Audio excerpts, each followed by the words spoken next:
हिंदू धर्म के पावन पुराणों और विशेषकर श्रीमद् भागवत महापुराण में सृष्टि के संचालन और देवताओं के कर्मों से जुड़ी अनेक कथाएं वर्णित हैं। इन्हीं कथाओं में से एक अत्यंत महत्वपूर्ण प्रसंग देवराज इंद्र द्वारा किए गए ब्रह्म हत्या के पाप और उस पाप के विभिन्न हिस्सों में विभाजन का है, जिससे स्त्री जाति को मासिक धर्म या रजस्वला होने का विधान प्राप्त हुआ। यह कोई साधारण घटना नहीं थी, बल्कि ब्रह्मांडीय संतुलन और पाप के प्रायश्चित की एक गहन प्रक्रिया थी। प्रिय दर्शकों, ऐसी ही गूढ़ और पौराणिक कथाओं को विस्तार से जानने के लिए हमारे चैनल को अभी सब्सक्राइब करें और बेल आइकन दबाना न भूलें, ताकि धर्म और संस्कृति से जुड़ी हर जानकारी आप तक सबसे पहले पहुंचे। प्राचीन काल में जब देवताओं और असुरों के बीच संघर्ष चरम पर था, तब देवराज इंद्र ने अपने गुरु बृहस्पति का अपमान कर दिया था। गुरु के रुष्ट होकर चले जाने के बाद देवता शक्तिहीन हो गए और असुर हावी होने लगे। अपनी रक्षा के लिए इंद्र ने ब्रह्मा जी की सलाह पर विश्वरूप नामक ब्राह्मण को अपना पुरोहित बनाया। विश्वरूप महान तपस्वी थे, किंतु उनकी माता असुर वंश की थी, इसलिए उनके मन में असुरों के प्रति गुप्त स्नेह था। जब वे यज्ञ करते थे तो देवताओं के लिए आहुति देते समय चुपके से असुरों के लिए भी भाग अर्पित कर देते थे। जब इंद्र को इस विश्वासघात का पता चला तो क्रोधवश उन्होंने विश्वरूप के तीनों सिर काट दिए। विश्वरूप एक उच्च कोटि के ब्राह्मण थे, इसलिए इंद्र पर ब्रह्म हत्या का भयंकर पाप लग गया। यह पाप इतना शक्तिशाली था कि इंद्र की आभा समाप्त होने लगी और वे व्याकुल होकर इधर उधर भटकने लगे। 1 वर्ष तक उस पाप का भार ढोने के बाद इंद्र ने ब्रह्मा जी और अन्य ऋषियों की शरण ली। इंद्र ने प्रार्थना की कि उन्हें इस पाप से मुक्ति दिलाई जाए। तब ब्रह्मा जी ने इंद्र के पाप को 4 हिस्सों में बांटने का निर्णय लिया और पृथ्वी, जल, वृक्ष तथा स्त्रियों से आग्रह किया कि वे इंद्र के पाप का एक एक अंश स्वीकार कर लें। इसके बदले में ब्रह्मा जी ने इन चारों को विशेष वरदान भी दिए।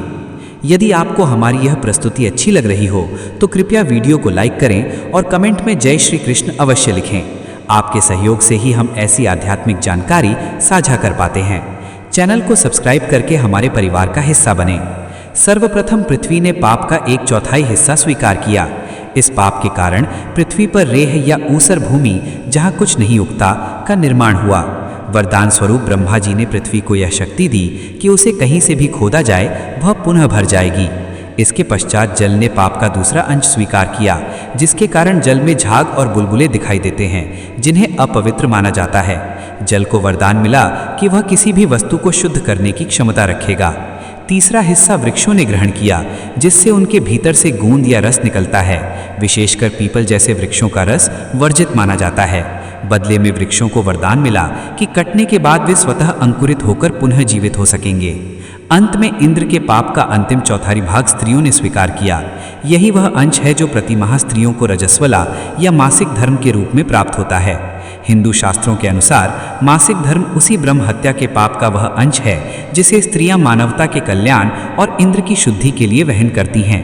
हालांकि इसे एक श्राप या पाप के अंश के रूप में देखा जाता है, परंतु ब्रह्मा जी ने इसके बदले स्त्रियों को एक अत्यंत तेजस्वी वरदान दिया।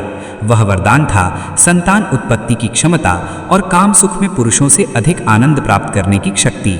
यह मासिक धर्म केवल शारीरिक शुद्धि की प्रक्रिया नहीं है, बल्कि यह एक स्त्री की सृजन शक्ति का प्रतीक है। जिस प्रकार पृथ्वी खुदाई के बाद भी अन्न देती है और जल अशुद्धि लेकर भी पवित्र करता है, उसी प्रकार स्त्री इस कष्ट को सहकर भी संसार को नई पीढ़ी प्रदान करती है। शास्त्रों में रजस्वला स्त्री को अत्यंत पूजनीय और संवेदनशील माना गया है। प्राचीन परंपराओं में उन दिनों में स्त्रियों को विश्राम देने का विधान इसीलिए था ताकि वे उस पाप के अंश के प्रभाव से शारीरिक और मानसिक रूप से उबर सकें और प्रकृति की इस अनूठी प्रक्रिया का सम्मान कर सकें।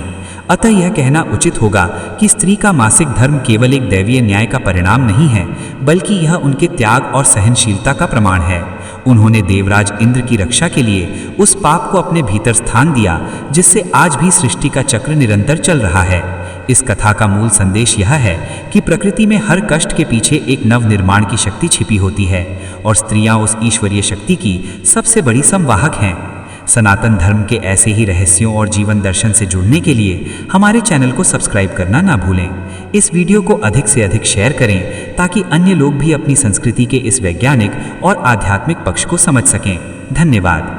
क्या आप इस प्रसंग के आध्यात्मिक महत्व या रजस्वला अवस्था के दौरान शास्त्रों में बताए गए नियमों के बारे में विस्तार से जानना चाहेंगे?